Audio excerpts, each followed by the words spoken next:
I wanted to turn back to Grace Lee Boggs from the last time she appeared in our studio here on Democracy Now! In 2013. And finally, Grace, talk about getting older.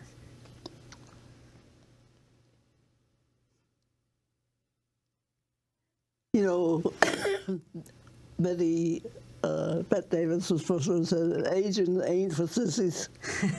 Aging ain't for sissies. It ain't for sissies. I mean, when you have been very active all your life and suddenly you're very restricted and don't have much mobility, it's tough. And it's tough when you've been married for 40 years to be living alone. But it won't go on forever. And I think I'm so grateful that Grace has made this film, because I think she has helped make my life mean something to people. At a time when I think people need what my life means. I hope that doesn't sound arrogant, but the American people are very needy. They are very needy. They need to know that a revolution is to advance their humanity and to advance the humanity of the human race. They need to know that a revolution is to create solutions and not to get angry at the people. We need to know that a revolution is not just protest, it's not just anger, it's not just a search for power. It's a search for real problems of how to be a human being.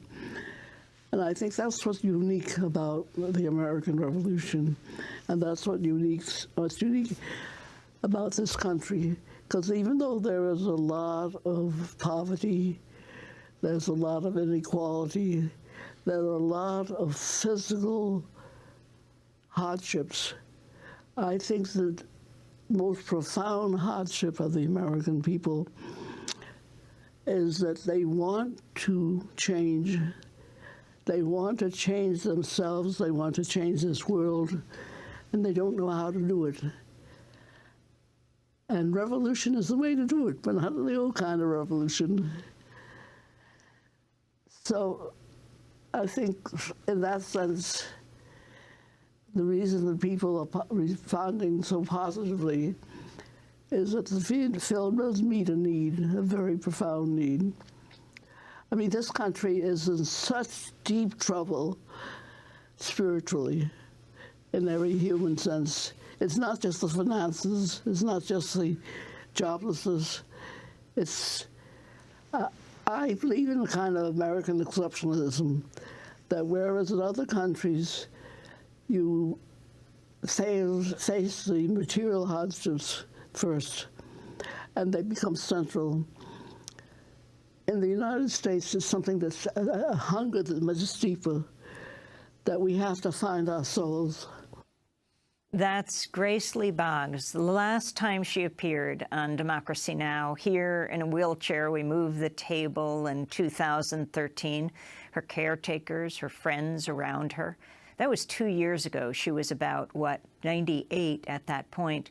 And Alice Jennings, as we wrap up, when I last went to visit Grace at home, what I was most struck by was the love, that she was in a cocoon of love, that you, Shay, and her caretakers, Rick, overall, just enveloped her in. That also included her books, discussions, her passion right to the end. Alice. Yes, we tried to do what was right by Grace. She had always loved us. She had always given us books. She had always been there to talk when one needed to talk. And I think that we were able to, Grace beat 2 full terms of hospice care and got kicked out eventually. So we thought that we did our job, and then she gently let go yesterday morning. Well, So, Alice, yes, our dear friend. our condolences and congratulations for being a part of this great woman's life and being there with her to the end. Alice Jennings, close friend and caretaker of Grace Lee Boggs, lawyer and board member of the James and Grace Lee Boggs Center. Grace Lee Boggs died yesterday at the age of 100. I'm Amy Goodman. Thanks for joining us.